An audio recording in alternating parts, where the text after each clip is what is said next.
KUAA. Welcome in, everybody. Sorry about the late start there. I know we're getting after it about 20 minutes later, but that's okay. Chase and Ryan Condrick were doing their thing there, so I had to let them rock out a little bit. But welcome to the show. This is Easy Does It here. I'm your host Ethan, joined by my co-host Zack, and this is the R&B and hip hop show. So thank you very much for joining. I'm very excited for this show tonight. We got a very special guest in the building, Mr. Knwday, who is a producer, artist, much more, curator. I've seen you do a lot of things. You want to give us a little introduction for yourself? Yeah, what's up? I'm Knwday, formerly Made by OK. I'm a producer. Been doing this for about 4 years now. I just like to flip stuff, you know? Yeah. I like mixing different sounds and having fun with it. Cool. I love it. So Knwday is going to be in here with us in the building for the remainder of the night. We're going to be here till midnight. We're going to start off with a little interview podcast section so everybody out there can get to know him, learn more about him. We're going to listen to some of his music. And the last half, we're just going to kind of play some songs that we all like, maybe talk about them if we got anything to say. But so we're going to start off with a song by Knwday, just so you guys can get kind of a taste of what he does and who he is. This first one is called Be Here. I'm going to let you introduce this if you want to, and then we'll get into the song. Yeah, so this one, so my girl, she works really long hours on set and on films. And so this one is just kind of being like, oh man, wish you were here. Just something to like get by. Because I'm like a hopeless romantic. I really like R&B and stuff like that. So, let's show them what it's about. Aren't we all, man? All right, well, this one's Be Here by Knwday. We'll be right back to chop it up with Knwday just a little bit longer. You should be in to heal me. You should be in to rap me, to trap me, decline me. You should be in to heal me. You should be in to rap me. I'm a good man, and I work hard on my night job. Let me show you what you're missing every day. Once I get you, you ain't never gonna walk away. Well, I got more than just a big stick and some money. So I wish you should be. You should be.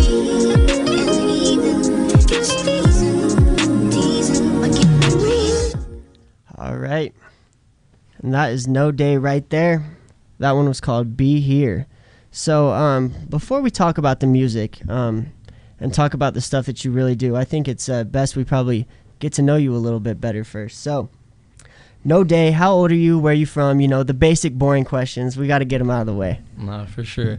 Well, I'm 27, going on 28 next month. I'm a Leo Virgo cusp for all those that care. I'm from Brazil. I moved here when I was like 4 or 5 because my family was LDS, and then just kind of been here since. Yeah, that's me. That's you right there. That's interesting. Brazil. So do you have any is there any of Brazil that you take with you, or is that kind of a part of your life that you don't remember, you don't think about? Definitely. I was a bit too young to really remember any of it. But, I did speak Portuguese. That was my first language. When we came here, my dad's like, okay, we're American now. So yeah. kind of enforce that. But, even then, I spent, a month in, I want to say, Arizona trying to learn English, playing, Pokemon Stadium on the N64, stuff like that. So, honestly, that's the funny thing is, video games help me learn English. Yeah. That's funny. Zack, you ever been to Brazil? I haven't been to Brazil.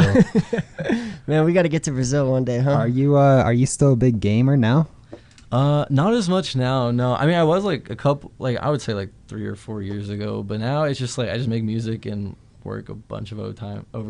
Yeah, just always working. I'm still interested. I'm sure Ethan will get to it in a little bit, but I'm really interested to know what kind of inspires your music, and if there's any specific music artists or if there's anything else out there that really inspires you. Yeah, modern day artists, it'd be Knowledge, Obliv, Jay Dilla, all those. And then there's like a bunch of underground artists that are really, really cool. There's like one dude, a lot of them are just on Bandcamp. His name is like NMTMO, and he makes like such cool like neo soul R&B flips.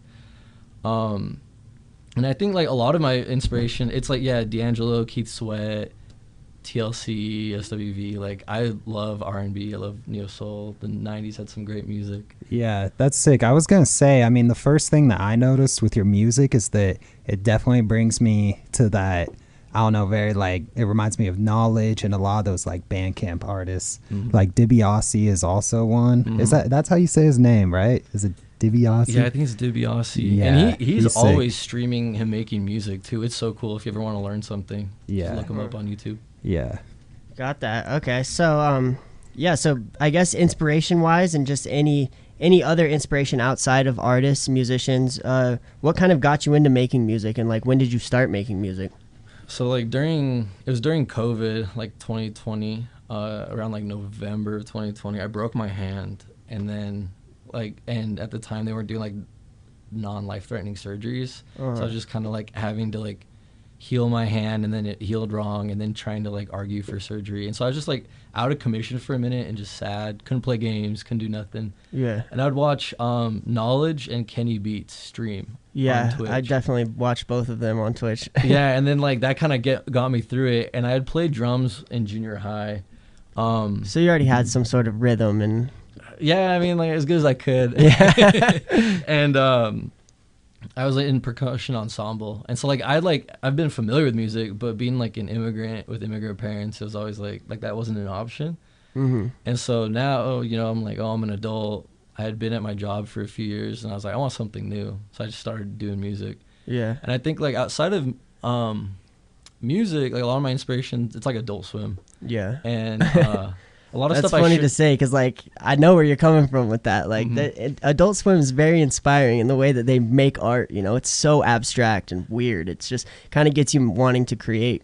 Yeah, it's true. And like even like the early artists that were doing those bumps, it was like Flying Lotus, and then like a lot of Nujabes. I think that's how you say it. Oh yeah. And then yeah. was it Lil Jon? No, not Lil Jon. It was something like that. It was like Big John or something. Like they were also doing like a bunch of the Adult Swim things. And then like the bumps were just so fun, and it was like a cool little break. Yeah. And like as a kid that shouldn't have been watching any of that, it was like, wow, this is even more mysterious. Yeah. Like you'd see like, I remember I saw, what was it, Xavier Renegade Angel? That was a weird show. And it like as a kid I didn't realize it, but it seemed like an acid trip, and I was like, whoa, this is so crazy. Yeah. And it was really fun, like stuff like that. And we've been rewatching like Aqua Teen Hunger Force, and like for the most part it aged well, but yeah, sometimes say some stuff. Yeah, and they're just getting weirder too. Adult Swim, what's the one that they just put out? I tried to watch it and I couldn't.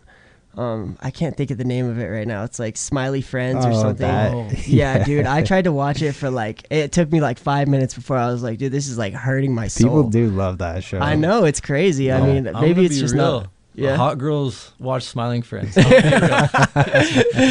I'm about it. Like I'm not trying to knock it. It just wasn't for me, I was like, dude, this is too much weirdness for me. Like I can't, it's hurting my soul a little bit. Yeah, no, I get you. And like I guess those are like YouTube kids. Like I don't know much lore outside of just like watching the show, and it's like fun. It's like one of those like kind of like turn your brain off type shows. Yeah, you know what I mean? And I'm just like, oh, that's cool. Yeah, I guess I have opposite taste too. I really like, my favorite Adult Swim show is Rick and Morty, which that's basic, but that's like a turn your brain on. You have to catch every detail of that show, to like understand. After they like recasted the voice, I actually haven't watched, but the new season. Why? Why do you ask? No, I was just like, I mean, that's kind of when I stopped watching Rick and Morty. I was just like, I'm done. I was like, oh, it's been a good run. It was a good run, yeah. Yeah. But yeah. Anyways, let's get back to some music talks. So I know this is like not always the best question that artists want to hear, and you don't have to answer it by any means, but if you could put yourself into a genre or like a style of music, what would you say it is? It's hard because I think like a lot of genres start blending now. Yeah, you know what I mean? Me and Zach talk about this on the show all the time. We're like, because our show is labeled under hip hop and R&B, but we're like, dude, we play stuff like Dominic Fike, who's not, I wouldn't say hip hop or R&B, but like alternative. pop. But there's like there's a lot of elements to everything. So continue on. But yeah, I'm just saying we talk about that a lot. Oh yeah, no, it's true. I mean, even like Flying Lotus, like one of the dudes that really inspired me. Like every other album is like vastly different, and he always has like something crazy going on. So, I would say like my genre honestly is like easier to define as like I guess lo-fi, R&B, hip hop, that kind of stuff. Although like lo-fi hip hop is different than what I make. You know what I mean? 'Cause that's like beats to study to. Yeah, it gets a bad rap too. Even though that's like some of the most beautiful stuff you'll ever listen to. You know, like just because of those playlists, I feel like 24/7, chill, relax, study. Well, I think it's because like they start grouping up other artists that aren't in that. You know what I mean? Like you'll have like Knowledge in it, and like Jay Dilla, and I'm not saying that's how they are identified. That's just how other people group them in. Yeah. And then you're like, well, that's not what I do. And people are like, yeah, I need some, like, artists will ask me for beats, and they'll be like, can I get lo-fi beats? And I'm like, I don't do that. Yeah. Well, I think it just became so oversaturated too, like lo-fi hip hop. Like there was definitely kind of a renaissance period where like, I don't know, are you pretty familiar with like 1-2, like that artist? Yeah, and then like, was it Beside You? Yeah, Beside You, like, and that was all really dope. And then everyone just started like copying their kind of style, and it just became way too oversaturated. But yeah, and even like the name lo-fi hip hop, I mean, it's like low fidelity, right? So just kind of saying like the audio quality is like amateur, which like sounds good, right? Like, on like SoundCloud and Bandcamp. And so like I think that's the only thing I have in common is that like, oh, I like my mixes to be kind of rough, kind of mixtapey. So I think people default to that. Yeah. So I know that you make flips. Flips is like kind of a big term right now, you know, in hip hop. A lot of people are doing it. A lot of people are kind of chasing that you know, that trail that I would say Knowledge kind of broke down, you know. So for the people who don't know what that is, will you explain kind of what a flip is? Yeah, so like a flip, like you said, it's kind of a broad term too. It's where like it can be as simple as like taking a beat and then taking a vocal around the same BPM, putting them together, and that's a flip. And a lot of DJs do that. Yeah. And it's really cool and fun to hear. And then like sometimes it's like the same thing, but you're adding drums and extra effects and changing the BPM altogether, changing the pitch, like so things match. Yeah. It's all, I mean, it's really fun. I enjoy it. Like you said, like Knowledge definitely helped inspire that. And then like also like Jay Dilla, like to an extent, you know what I mean? Like laid the groundwork for even how that sounded before. Yeah, 100%. Like with like Slum Village and Farside. Yeah. And all of them. So yeah, I don't know, like flips are really fun to do, but it's also like, it's another way of like saying like, oh, I make beats, but I release them as instrumentals. You know what I mean? For like acapellas, I think could sound cool on a different sound. Totally. So what is your process behind making a flip? Do you find an acapella first and then you try and make the beat around it? Or do you make a beat and then find an acapella that works on top of that? Yeah, I know a lot of artists end up doing, I think in like my genre, like my style, I should say, a lot of people do the drums first. Okay. And I did that for a minute, but it just got hard for me to like find samples and like chop samples in a way that fit some of the drums, because a lot of like the style I do is like the drunken drums, right, where you're like playing things by hand and it's a bit off grid, just like unquantized drums. Yeah, exactly. Like unquantized drums, and you're trying to like give it some new kind of feel and swing to it. Yeah. So I personally do the sample first, and I'll like chop up, I'll like listen through the whole sample, because sometimes like usually like the beginning of a sample is like really good and you can sample that, but sometimes you'll find some gold at the end or in the middle or even like in between like the bridge or something. Listen through the whole thing, find some parts I like, chop up like a rough draft, and then we'll add some drums, different effects. I like cutting out sound, so I'll do that and add like a vocal chop in it. Nice. So stuff like that. That's like usually my process. Yeah, cool. Do you what do you use? Are you like mainly analog, or do you use a DAW? Or I've tried going analog because I've had an SP404 SX, which is like it's an analog sampler, and then I've had the Mark II, which came out a minute after, and I still have the Mark II, sold the SX to get the Mark II, and I use that mostly for DJing, honestly. Like if I'm like performing sets and I want to do like a beat set and then do a live flip, I'll do that where I can like add effects and all that. But I personally prefer to produce on Ableton. But if I'm not at my desk, KUAA sampler for iPhone. I think they have it on Android too. Maybe. You were showing me that last time we did that Yeah. show together. I was like, don't quote me. It might not be on Android. Yeah. But it's like $5. And for like another $5, you get like stem splitting and like you can mix it and everything on there. So you may, I've seen like people on Twitter or X, whatever you want to call it, where they like connect like an iPad to like their SP404 and then use it as like a MIDI controller and like combine the two. So like you're doing things analog, but also you have like kind of a nicer sampler, because the workflow on a lot of analog samplers, like, just not my thing, because Ableton's so fast. Yeah, for sure. No, I've dabbled in like beat making, and I've used a SP404 and like used Ableton and KUAA. But like I've seen that that MK2 or whatever, it seems like it's such a step above the SX that's like you can do way more with it. And like it's way easier to make a whole beat on it. I've seen some crazy videos of that too. But oh yeah, I mean, at the end of the day, though, Ableton is just such a good program to and that's the put thing is stuff like together.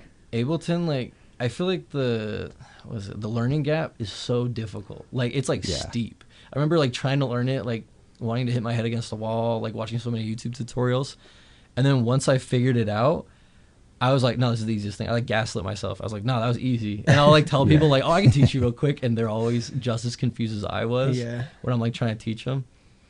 And yeah, but the workflow is like so quick, dude. Like once you figure out the stock plugins and like the stock compressor's great, saturator, limiter, all that. You don't even need a VST, like any plugins. Yeah, I feel like the opportunities with Ableton is just kind of unlimited, you know? Not to knock anyone or anything, but I always kind of mess around and joke just to be kind of a hater. I'm always like, yeah, FL will just like basically make the beat for you. You know, in Ableton, like you just have so many, you know, opportunities to do whatever you want and so many options. See, I don't know how to work any of the options, so I might as well be in FL, but... Well, like FL has like a awesome... I mean, obviously, if we're doing the DAW wars, like Ableton's going to win. Like that's just... We have too many good producers doing it. Like we got Knowledge, we got Flylo. Yeah. We got everyone. We're good. But FL has such a good swing function, though, that like if you can't play things...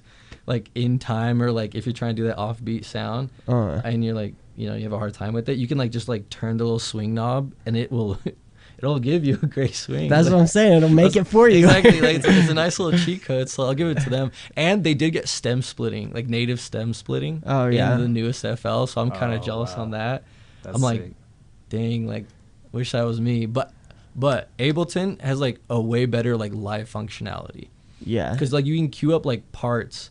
Like 4-bar loops, like measures, etc. And when like have one playing, queue up the next one, and it'll start as soon as that loop is done. So you can like make like infinite tracks. Like I've seen a lot of like ambient DJs who do like kind of like synth stuff. Like they'll just like mix a bunch of things and like, you know, kind of freestyle over it. It's cool. Yeah, for sure. All right, well, yeah, we're in the building right now with Knwday. Thank you guys so much for listening. I'm your host, Ethan, here with my co-host, Zack. We're going to play some more Knwday tracks for a little bit, and we'll be right back with some more questions for the man. So coming up right now, we got All My. Is there anything you want to say about this one, introduce this song?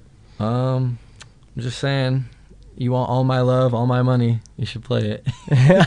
All right, here we go. Here's All My, KUAA 99.9 FM. This is Easy Does It. We're in here with Knwday.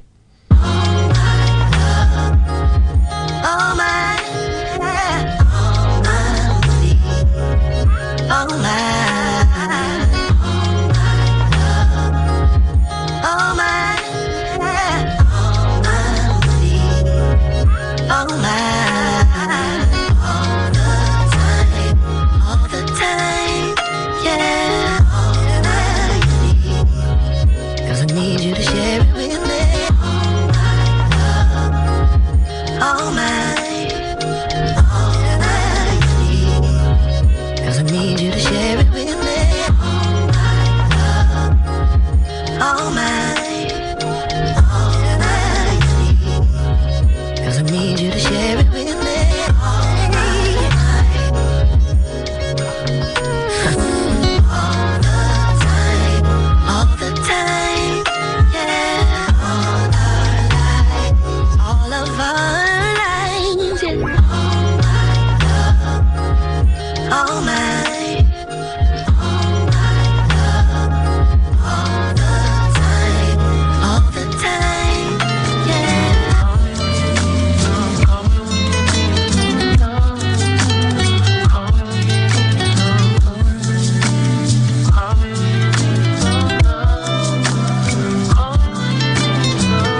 KUAA 99.9 FM. You're listening to Easy Does It.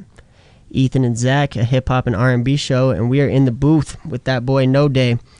Those were all three Knwday songs right there. I know they go by a little too quick. That was Some, Call Me, and All My. And so that's another thing I wanted to ask you is what's kind of the inspiration behind making them so short and sweet, you know, and those 1 minute songs that just kind of come and go?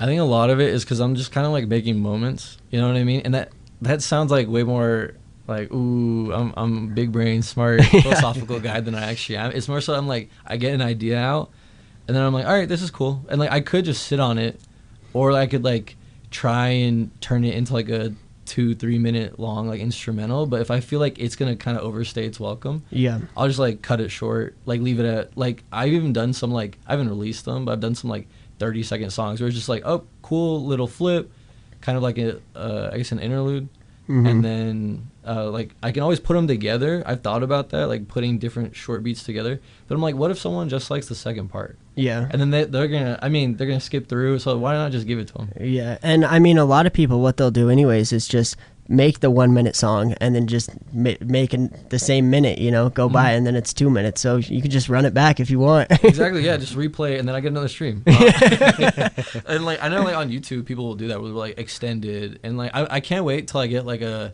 because in a way some of the stuff I'm doing is chopped and screwed. I can't wait till I get my own like slow and reverb chopped and screwed versions of my songs, like films I do. It'll be fun. Oh yeah, once that first one comes out, just Knwday chopped and screwed, you're gonna be like, bro, I made it. I'll be like, hell yeah. Yeah, so let's see. So I noticed also, like you also mentioned at the beginning of the show that you formerly went by Made by OK, and you went through a kind of rebrand lately, you know, took everything down, changed your whole Instagram, changed your Instagram name. So what was the inspiration behind that? Honestly, it's kind of like, so originally I had like a different artist name, and then I changed to OK, and then changed to Made by OK, just because I do a lot of like other kind of creative things. Like I do a lot of visuals just to promote my music. So it's like, oh, like the visuals are made by OK, the music's made by OK. So I was doing that, but then like a lot of experimentation came from like sonically from that time, and like I was like, okay, like that was cool, but I think like it's time for me to move on, and I wanted to try and, you know, do something new. And hone more into the production. Like the production, but also like more specifically, I guess like making it not like a brand. I don't like the way it sounds, but it's like the easiest way to describe it. Like kind of like a identity on its own. Because I have the sound I like, and even this whole album is a lot of re-releases from my old artist name, and it's like these are the songs I've been making that I wanted my sound to be like. So now it's like, oh, like I even on Bandcamp I set on under this one, under the project Re-Up, and it's just re-upload, so that's short for it. I was like, you know, if I die today, like I'm proud of of this. Much. Like this could be everything I drop and I'd be happy. Awesome. So you just kind of like shortened your discography. Yeah, exactly. Like I just like to like curated it to what I wanted it to be. Perfect. There's a lot of filler where I felt like I needed to drop a certain amount of tracks or hit a certain amount of time. And that's part of me like getting used to like dropping short songs, was like coming to terms with not everything has to be perfect, not everything has to like, I don't have to have a concept I'm always trying to reach. If it sounds good, it sounds good. And so you noticed, or you mentioned the word branding too, and I want to say like I'm highly impressed by your branding on Instagram, and you know how your page looks. It's so like aesthetically pleasing. Thank you. So is when you do like that stuff in the videos, is that kind of on purpose, or is that just kind of like is it all methodically planned out, or is it kind of just what you like and that's what happens and you kind of just run with it? I think like originally when I was making stuff, it was very Adult Swim inspired, like the bumps like we were talking about earlier. And so a lot of it came from that, and that was during like when that what was that like Runaway song dropped on TikTok, where it's like running away is easy, it's the leaving that's hard. I'm not sure. Oh yeah, was that the like it was a the Bad Adult Bad Not Swim Good flip trend that they did? Yeah, exactly. Yeah, it was a Bad Not Good flip. Yeah, it was like the dude had like pitched it up, kind of sped it up, and like chopped some certain parts, and then people would be doing things and they'd turn around or something and it would reveal the Adult Swim logo. Like the AS that was a with cool the trend. bracket. And so I had been doing like my own, not like that, but like doing bumps And so I used to like get a lot of traction from that just because it was a little different from the trend, but it was still like on brand. So that's like where a lot of my visuals came from, and that's honestly where I got a lot of fans for Made by OK, was people liking the visuals, and then like the music came after, where they're like, oh, I like the music too. Yeah. And like all that was just to like market my music. Yeah. But like I've changed my like aesthetic so many times, but with also staying like the same ballpark. And that's something I'm pretty proud of, is like I can still find my own identity while experimenting, which I feel like is hard because like also on like social media and stuff, they want you to like have certain ways that you do things, you know what I mean? Like a certain visual or something like that. So a lot of mine, like I like my stuff to look like crap. Like really, I like it to be like, it looks like it was 240p. You know what I mean? Or yeah. Like something like that. But and there's like such a there's such a vibe to that though, you know, like kind of the old school style of stuff. And I really enjoy like the way that stuff looks, kind of like the VCR type, you know. Yeah, because like a lot of my music, I guess like if you're talking about how it sounds, like the mix is like warm. Yeah. And, like, you know, it sounds like analog and warm, so it sounds like it's off of like a cassette. Yeah. Or, you know, like MySpace. And Yeah. so I'm like, oh, like of the time, so make some stuff visually that looks like it also sounds like crap. You know what I mean? But in a fun way. It's a creative way of doing that. That's why I think so many people are even doing like PS1 graphic games and like visuals for like music videos. Yeah. Yeah, and there's like such a market for that kind of stuff now too, you know, like I feel like that's like I ran into you at the Mike concert. You know, I feel like he's kind of has that same route where it's like, this sounds like it's off of vinyl, you know, like why does it sound like that? We have technology out the roof nowadays, you know. Oh, it's true. And like Mike is also one of my favorite artists, like specifically how he has his like producer alter ego DJ Black Power. Like that stuff is so good. His like the most recent one was like more of a dancey, and the like a dancier album, and then the one before that was more like the lo-fi stuff, like Earl. Yeah. And it's like cool because like I don't know, seeing these artists like experiment with their sounds while also like it still sounds like that analog warmth, but then it's like, oh, it's a dance record now. Yeah. So like, oh, you can like translate that into anything. Yeah, and I feel like it just takes like such a like seasoned palette for people to like that, you know, because if you ask like the average like hip hop fan or like even like pop fan, you know, and show them something like that, they're gonna be like, this is horrible, like I don't understand like what they're going for with this, you know. I think definitely it was like harder in the past, especially like I would say even like 10 years ago, but with like we were talking about earlier, like lo-fi coming back, I think it's like way more palatable where they're like, I can get behind this. And I think like sure. I can't remember who it was. There was an artist where they said like the people don't know what they want to hear till they hear it. You know what I mean? Or they don't know what they want till they see it or get it. And so I think that's what happened a lot of times. Like even now with like a lot of the reggaeton coming back and like house music and Jersey Club, like people didn't realize that was the sound that they've been wanting until a few artists like start breaking out with it, you know, and like experimenting with those styles and trying to push them more. Yeah. Well, you do see like, you know, Griselda is one that's like gone so big too, and they've based most of their music off of like boom bap, and like it definitely has kind of that lo-fi vibe. And I know that you I was looking through your page and I saw you did a flip of an Overcast song, which we play Overcast all the time on the show, but he produced 2 songs on Drake's newest album too, which is crazy. I know, like, and that's like one of those things where it's like the same thing that would happen with Knowledge. This is like our time Knowledge, because like I would say Knowledge blowing up in like 2015 stuff was probably like someone 5 years older than me. That was like the artist they were really down with, and like they're blowing up. Now we're seeing like Overcast and Red Veil and Mike and Mavi, like all of them doing their thing and like actually getting attention from it, and like working with like Griselda and Tyler the Creator and Alchemist, Danny Brown and JPEG Mafia. Literally, it's like so cool. And like speaking of which, like I don't know, like as a guest within a lot of these genres, because you know I'm a white dude making these music, it's like really cool seeing that these like black artists are getting the attention that they deserve. Yeah. Because at the end of the day, I mean, we want to, you know, see the people that are creating the music win. Yeah, absolutely. 100%, man. I like that. So another thing I have here is I've noticed that, you know, you're selling CDs. It kind of just fits everything that you're going for. But what is the inspiration behind that as well? You know, when there's a world of, you know, digital technology. You can put anything on streaming services. So what's the inspiration behind selling CDs to get your music out there? Yeah, man, it's because, I mean, realistically, like, unless I'm like Kendrick right now, like, I'm not making money off streams. Yeah. You know, and I'm totally fine if on streams I'm not making money if people are willing to like get merch and stuff, because that's honestly, in my opinion, like way more creative and fun for me. Yeah. And like I get like that identity we were talking about, like I get to play around with it visually, and like why I changed my name to Knwday, because it's like, oh, it's kind of like a brand almost. Like I have like a little dog logo, and it's like, oh, this is cool. People, you know, they wouldn't be able to tell if it's like an artist or if it's a brand, so they can rock with it either way. They can like have different reasons why they like, you know, repping my stuff.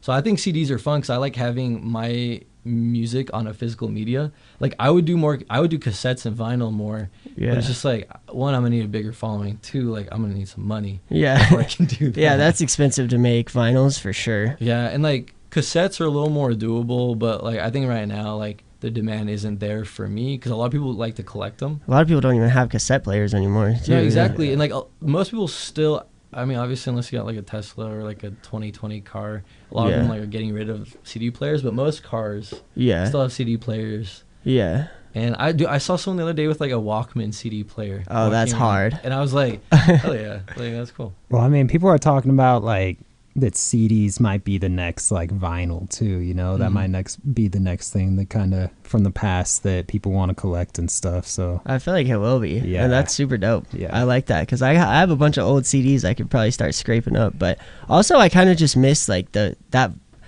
way of listening to music. I feel like streaming services has really ruined like sitting down and listening to an album start to finish, you know. People are just like put something on shuffle, make a playlist, and they're all over the place. And you know, the majority of like real smart and, you know, targeted artists, they make albums like meant to listen start to finish, you know, people like Kendrick and stuff. So I kind of missed that way of doing stuff, and I'll still make sure that I sit down if a good album comes out that I feel like is meant to be, you know, listened start to finish. I'm always going to do it, you know. Yeah. No, I get that, and I'm the same way, and that's why like even like the new No Worries album, like it's probably like one of my favorite projects of the year. Oh yeah, I think it's my number one for sure. Dude, yeah, no, literally, because I'm like I said, like I'm a romantic, and it was like cool that it was like the first album was almost like a bunch of love songs, and this one's like a bunch of breakup songs. Yeah, so it's like really fun, like diving into that, because I mean we need high energy for the summer, right? Something to dance to and stuff, but also like you can still like dance to some sad music. Yeah, for sure. You know? I was personally, I love the album a ton, but after they dropped 86 Sentra as the single, I was just really hoping for like more raps, more bars, you know, and then it turned out to be a little more jazzy. There were like a few other like rappy rap ones like Battlefield. Yeah. But yeah, so I was like, oh, we're gonna get like Anderson .Paak and Knowledge like rapping again. I can't wait. So it ended up a little more jazzy, but I love the album. I know, it's like really fun. It kind of reminded me more of, did you listen to the Yes Law remixes? So there's like, so they released like the OG version and then a bunch of remixes, and the remixes are way more like on brand for YLAW. And so I personally like, I like that sound a lot. So I like both the rappy and like the more R&B sound. But I really like that they kind of went in that direction. Yeah. And I actually went and got their I pre-ordered one of the vinyls by that artist Rhymes Like Dimes, Rhyme Like Dimes, that version. Where that's the guy that did the visuals for the Kendrick, like during the Kendrick Lamar beef, where it's like him and Metro and the other guy sitting on like a car. Oh yeah. So it was like super cool, and like, you know, I just love collecting vinyl. I think the only argument for like not doing physical stuff like CDs is that technically it's the same quality as like waves and stuff. MP3s. Oh yeah, maybe worse. Yeah, like maybe worse, and they scratch really easy, but it's like still fun having physical media. I think that's why people like cassettes and vinyl, because it sounds different. No, and it's just a cool thing to have. Like it kind of shows that you've like taken a piece of that artist with you, you know. Yeah, it's nice to own something like physical from the artist, you know, so they're not always just in the, I guess, digital field. It's nice to have that physical thing to like look at and check out, and you know, and be able to listen to. Yeah. So another thing I wanted to ask too is, what do you, I know you do, because I've seen you repost a few, but who do you work with other artists and make beats specifically for other people, or does everything kind of go on Bandcamp for you to sell, or what's your process and like thought process of working with other artists and working with people who can rap on your beats? Yeah, I think that's the hard part is, so this is gonna sound funny. So I can't really picture things, right? Like in my head, like I can't picture things. You're like, oh, look at an apple. I can't see it. I also don't really have an inner monologue. So like, I don't really like when I'm making the music.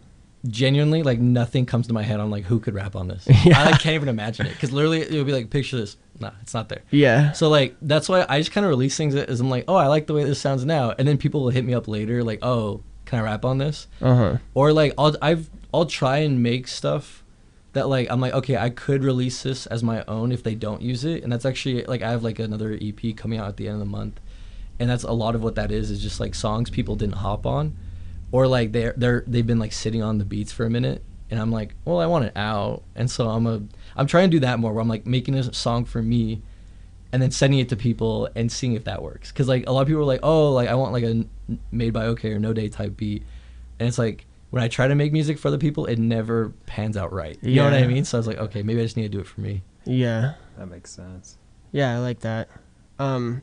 So if you could, get into that mindset, that realm, who would be some like dream collabs that you could work with, artist-wise, producer-wise, whatever? Honestly, my thing, and I've always been this way, is like I want to find my own like Kendrick, or you know what I mean? You want to do like some artist discovery. Exactly. Like I would prefer to work with like smaller artists that have the potential, that I think I have the potential to like become these artists, because I think it's really cool. Like we were talking about Overcast getting like Drake placements. I mean, Drake is Drake, but but like getting a big placement is sick. And I would love to work with Overcast, Earl, Mavi, like those guys I talked about before, because we're like kind of in the same realm. And honestly, I love working with other producers. Yeah. Like I've worked with a bunch of producers like out east and out west. Like in like California, there's a dude named Risha Mills. He's really cool. And one of my favorite producers, his name is Kami, Kamii. Amazing neo soul producer. He's like 19. He's so good. And then like Show Walters in New York, and he's like such a fun producer, and he raps too. So like we have a song out where it's one of my old beats where he's like, send me this. And then him and his friend SBZ, they hopped on and did their thing with it. So it was like super cool. I like seeing that. It's kind of like we're the previous DJs just before we got on, we're talking about like, oh, if you see something and you want something to happen, be the change. Yeah. So like I want to do that, like just work with artists I think are cool. And I have a few artists like that in the underground that I'm working with. Like there's a group called Hidden Renaissance. It's like 100+ producers, rappers, singers, mixing engineers, and like I've like worked with them, and it was really cool. Yeah. Well, I feel like that's like the move too, is to find someone like if you're trying to produce for someone and like have someone rap on your beats, find like that rapper who can just fit over your beats so well, and you both are kind of on that same page, have the same vibe, and you can come up together, Like there's so many artists that have done that. Like we talked about, like Smino and Monty Booker did that. I think I was listening to a Kenny Beats interview the other day, and he said he was like, basically that is the best way nowadays to actually blow up. Like look at BNEX, or I don't know exactly how to say his name, but the producer for Yeet, like he came up and he won, producer of the year for Billboard or BET or something, and it's like you gotta kind of build with another person, and that I think ends up making the best music. Oh yeah, that's why like the No Worries album is so good, is because like the chemistry is just crazy. It's amazing. Like regardless of like how they are like in person, when they're in the booth, it sounds like they're in the same place. Exactly. Yeah. Absolutely. And I know I cut you off, Zach, sorry, but Smino and Monty Booker is a great example of that too.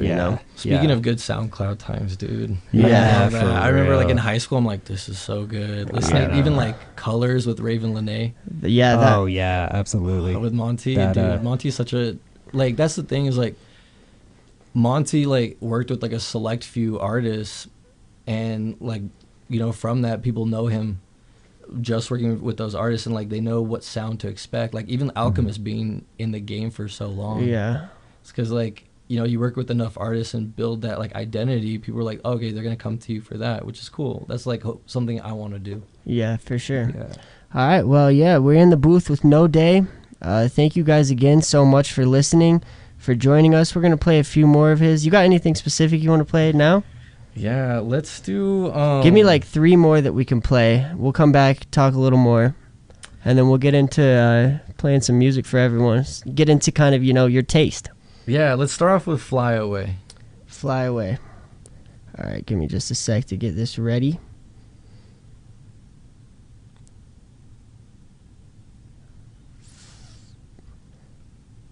Fly Away. What else we got? What else you want to listen to? What else do you want the people to hear, I should say? Let's do Never Let You Go. There's a local DJ, Andy Doors, shout out him. He really liked that song. He added it to like, there was a clothing brand. They had like a mixtape. He added it to that. So let's do that. Shout out him. Perfect. All right, so we got Fly Away and Never Let You Go coming up. Thank you guys so much for listening. It's Ethan and Zack here with Easy Does It, KUAA 99.9 FM. We're in the studio with Knwday. Here's Fly Away, and right after we got Never Let You Go. We'll be right back, y'all.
KUAA 99.9 FM. You're listening to Easy Does It, hip hop and R&B show here at KUAA.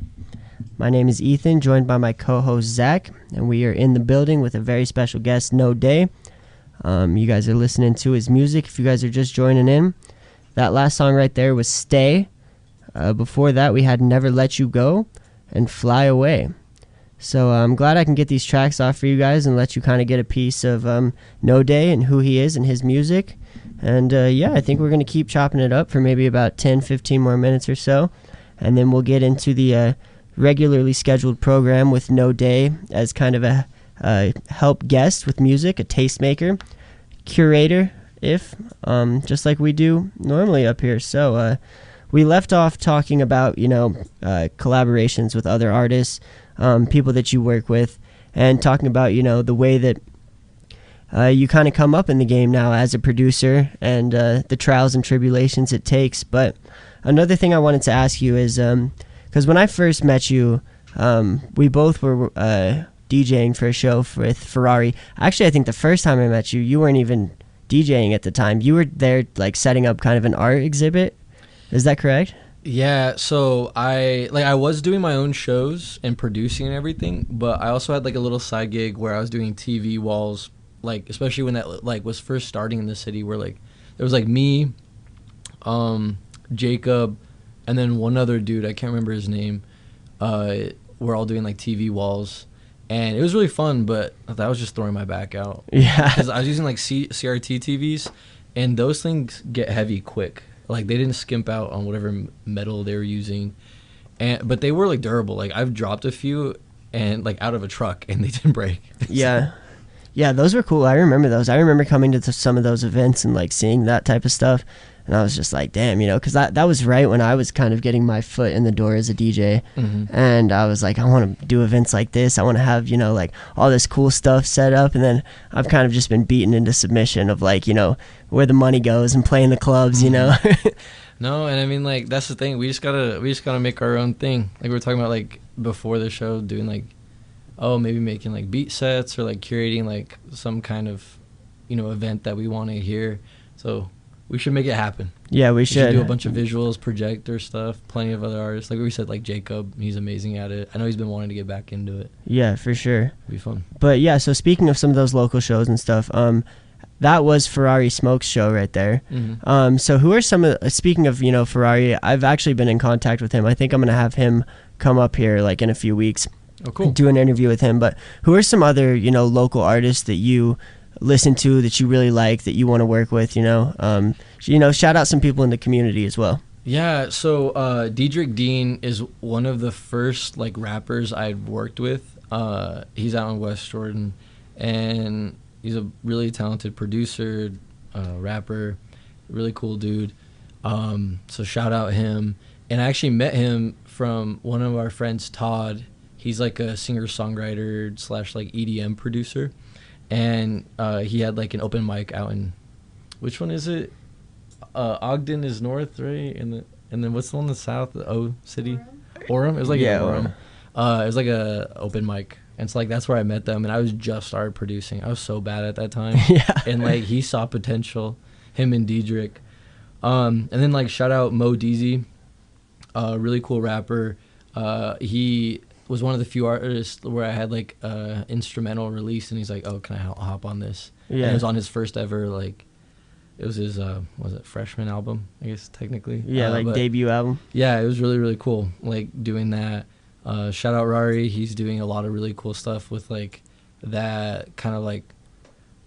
I hate comparing artists because that's like I feel like it's like disrespecting, but like kind of like punk hip hop sound that like Kenny Mason and Paris, Texas are doing, but he's doing it his own way with his band. Yeah, for sure. I don't know their name, but shout out his band. I think it's Idle in Sport Mode. Idle in Sport Mode, yeah, shout out them.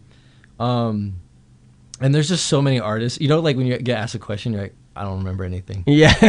Especially live on air. Dude, yeah, I was like not even thinking about that. I'm just like, do I know music? I know you mentioned Club Mungo when you got in here. Yeah, Club Mungo, shout out them. They've been such cool dudes. I've been kicking it with them lately. It's cool seeing them like do all their solo projects and then working together, because it's about 5 of them. But those are some of my favorite artists like in town right now. Nice. Yeah, because I used to be so involved back in the day, because I used to rap, believe it or not. Oh, really? Yeah, so like long time ago, I was really involved. I felt like I knew, every single hip hop artist, R&B artist in Salt Lake. I was so tapped in. And now just like when you get older, you kind of fall out, and especially because like people are going crazy now with rap, and making music. It's so much easier now than it ever has been. You It's just true. buy a mic, download a program, and you can put a song out, Even with like producing, it's so accessible, which is like a double-edged sword, right? Because like you want it to be accessible for people who are like in lower income, and it's like more difficult for them to get into it. So now it's like that point of entry is so much lower because you can make beats on your phone, or like rap on and record and mix on your phone on like GarageBand or something. Yeah. But it's also kind of sucks because it's like, oh man, now it's like super diluted. Yeah. But before like we keep going on that, I did want to shout out Waters because he's no longer in Utah, but he's a Utah artist out in Las Vegas now. That's my guy. We talk every day. Really talented rapper. He's one of my favorite artists to work on. If you like anyone, again, not trying to compare artists, but if you like anyone like Earl Sweatshirt, any sound like that, like you gotta check him out. He's I'll really tap talented. in for sure. Waters. Shout out Waters, man. Shout out Waters. So this is another question I just kind of like to ask people, and me and Zach like to talk about too. What do you think like the state of hip hop is in general right now? Because a lot of people, especially like old heads, will say hip hop is dead, hip hop is this and that. It's changed so much, it's watered down. So what do you see hip hop is as like a whole? See, I actually, speaking of Waters, like he asks me this all the time, and like anytime I do like those QA on like Instagram or something where you're like trying to get like engagement, like Instagram, like, oh, notice me, I get people to talk to me. He asked me that a lot, and like that's the thing is like bringing it back to like I'm a guest in this space, so I always feel weird like critiquing or like speaking about like hip hop, like R&B, like that, like being like a white dude making all this music. So I'm just gonna say, for me, there's a lot of really talented artists out there. Like we were talking about like Kenny Mason, Overcast, like plenty of artists where they one aren't problematic. And two, like seems like that's got to be the number one check these days, dude. No, literally, like I just found out about like Medhane like yesterday. I saw that on Twitter today too. Yeah, and I was like, oh man, like I like this music, but he just has some allegations. And regardless, I like to always step with the foot of caution, and so there's like a lot of really, really cool artists out there making awesome music. Holding other people accountable for one, like pushing art, but two, also being good people, which I feel like now is like the main requisite. Where I'm like, if you're a good person, the odds are you're probably gonna make good music. You know what absolutely. I think that like sort of crowd of like Mike and Earl and just Overcast, Mavi, like all of those guys are very like they're just so genuine, like as people and as artists too. Like they're out there making the music that they love, and they're not like compromising at all, which I love to see that. No, it's true. They're like even on like Reddit, like when I saw that thing with Medhane, like Mike was like, I guess like this was like old too. Mike had like on Reddit been like, since I found out about everything, I've held him accountable. I'm like not working with him, like stuff like that. And I really honestly respect that. Yeah, for sure. I mean, we gotta check ourselves and check each other. Obviously, sometimes people do terrible things, but like even in general, like, I hope my friends are gonna make sure that I'm keeping up with who I should be, And Absolutely. so I respect that, and I like when people end up doing that, and it makes me like their music more. It's like when you like even when you don't like an artist and you go and see them live and you see like their personality and stuff, you're like, wow, that's cool, and then you start liking their music. There's been so many artists like that for me. I know, it always ruins it too when like an artist is like being a jerk or something. It's kind of how I feel about Alex G. I like, for real? Yeah, because like, I've seen him Alex G a few times live, and I think his music is so good, but he's definitely like a musician and not a performer. You know what I mean? Where it's like it kind of feels like a talent show. When he's performing, he's kind of like just mad to be there. I know, I've seen some of that stuff too. It also Steve Lacy too, after Bad Habit really went crazy. He just was like, he hated performing it to the point where he would like, I think he like threw somebody's phone off stage or something that was filming. Like it was just kind of gnarly. It's like, bro, you should be a little appreciative. Like I understand hating a song, and especially it becoming like a TikTok song, but you gotta show some love for the people who love the song and came to support you. Yeah, that's the reason why you're like, that's why you're making money. Like it's because of your fans. I know it's like a weird double-edged sword because like it's like, dude, like what are you doing? And like for Steve Lacy and stuff like that. But then it's also like sometimes fans are weird too. Yeah. Where they like sure. don't treat you as a human anymore. They almost treat absolutely. you like, no, you owe me. You know? Yeah. And I'm like, it's like a weird like kind of line you're teetering. But sometimes people are like extra with their actions. Yeah, and that's true. And that's where I think as an artist, you definitely have to put up those boundaries and draw a line.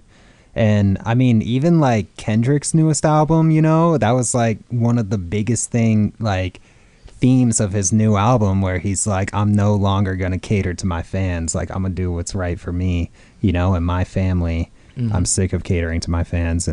But he did in like the most probably, nice way possible. But it's true. And like also it's like like I said earlier, like sometimes people don't know what they want. You know what I mean? And I think him like acknowledging like I'm gonna do stuff for me. Yeah. It was like even like Not Like Us, like outside of the beef, like that was just a really catchy, fun song. Yeah. And it sounded like he made it, like he's like, this is what I want to do. Like, because he wanted to rep for his area, working with Mustard.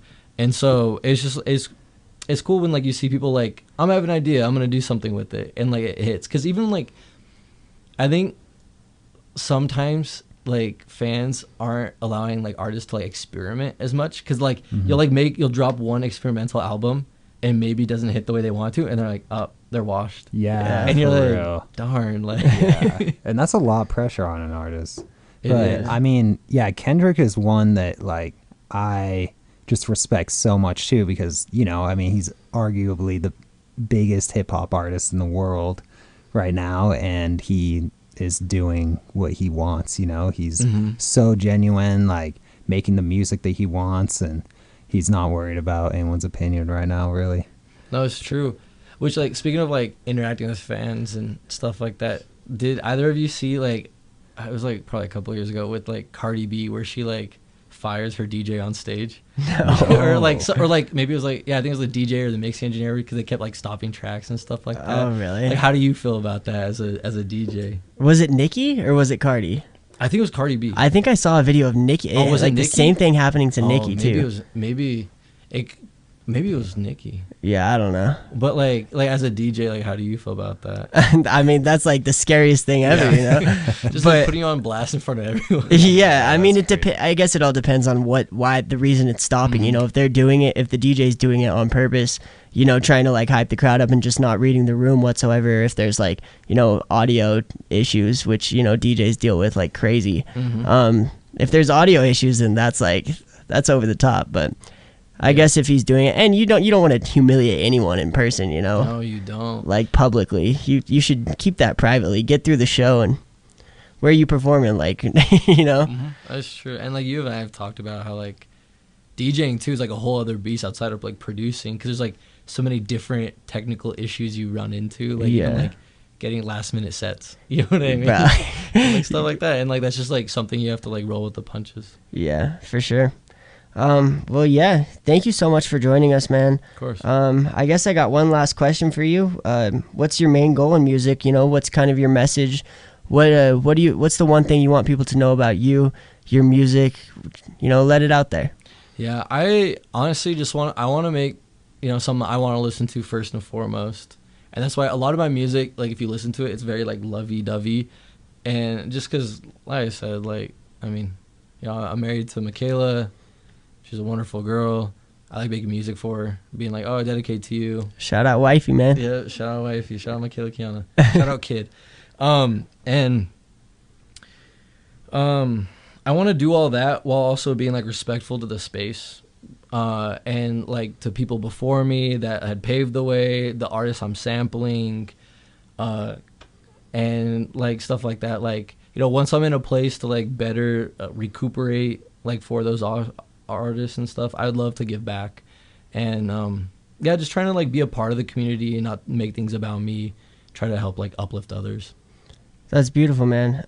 So yeah, if you want to go ahead and plug your stuff, where people can find you, Instagram, YouTube, Bandcamp, all that. Yeah, speaking of like Ethan had mentioned about, I'm selling CDs. It's on my Bandcamp. It's on my website, just knwday.com, or Bandcamp knwday. Instagram, it's the same everywhere. It's knwday. for Instagram, Twitter, SoundCloud, all that. And I respond, I respond to every comment, DM, stuff like that. Like, hit me up, talk to me. I'm a person. Let's have some fun interactions. Nice, love that. Zach, you got any last questions? Anything you want to get out? Nah. I appreciate you coming on the show, man. Yeah, thanks for having me, guys. It was fun. Yeah, it's good to meet you. We'll get into some other songs and probably continue a little bit of talking throughout those. But yeah, that was a good talk. Yeah, it was nice having me. Thank you. Cool, of course. Yeah, so thank you so much, Knwday, for coming. KUAA 99.9 FM. We are in the building here at Easy Does It until midnight. I believe Knwday is going to stick around and kick it with us for a little, and we'll get some of his songs off that he wants you guys to hear. We'll play some stuff that me and Zach normally play, some new stuff. I had some big news that came out today, one of our OG favorite mixtapes ever, so I want to definitely play some of that and talk about that later. But for now, we'll just get back into some music. So thank you again to Knwday, KUAA 99.9 FM. This is Easy Does It. Coming up, I got Circle Theory by Oblé Reed out of Seattle. This is someone I've been listening to a lot lately, so let's get into that. We'll be back with some more chit-chat, some more songs. Let's do it. Thank you so much again, everybody, for listening. That about does it for us. Make sure you guys join us next Tuesday. Again, we'll be back 10 to midnight. And make sure you guys tap in tomorrow morning for the spin cycle with David from 7 to 11 a.m. I also just wanted to make a point. If you guys are just kind of joining us late or you missed a lot of the show, you can always go into the website, KUAAFM.org, and just head to those archives. And they usually take about a week to post, but a week from today, usually you will be able to see the show tonight, so you can go in there and listen to everything. We are still joined by our boy Knwday. And again, I just want to thank you so much for coming on the show, dude. That was actually I know Zach one time I was out of town, Zach did a little interview, but that was my first on-air interview, as well as yours, I'm assuming. Yeah, that was my first interview, and you killed it, dude. Thank you, man. I appreciate it. It's definitely something I enjoy doing, really tapping into somebody and getting to know them. So again, huge thanks for coming on to the show. Again, you can plug your stuff if you'd like for anybody that missed it the first time. Let them know where to find you. Yeah, it's KNWDAY everywhere. You can do my website. It's the same thing, knwday.com. It's got links to everything, all my Spotify, SoundCloud, Bandcamp. Buy a CD, it's on my Bandcamp. If you're local, I'll deliver it. We can say what up, put a face to the music. But I appreciate y'all having me, being able to talk about whatever, and then also putting some other people on. Of course, man. It's been amazing. We'll definitely have you back. We're looking forward to having you back. Yeah, it was good having you on the show, man. It felt good. It felt natural too, just having you in the studio. So I know, man. It was fun BSing. So, yeah, we got to have you more just to come kick it and play some music with us too, because I really look up to your taste and appreciate your taste as well. Thank you, man. Yep. So with that being said, we're going to close this out with some Knwday. Might as well. And again, like I said, make sure you guys go check the archives if you want to listen to the full interview. That's going to be in the archives a week from today, and you guys can hear the full Knwday interview. So yeah, thank you again, everybody, for listening. It's been a great night. We'll be back next Tuesday, 10 to midnight, and we're going to take you out with some Knwday. We got For Her coming up first, and then we're going to close out with Can You, and then hopefully we'll see you guys bright and early in the morning for the spin cycle with David. Thanks again, KUAA 99.9 FM. This is Ethan, Zack, and Knwday signing out from Easy Does It.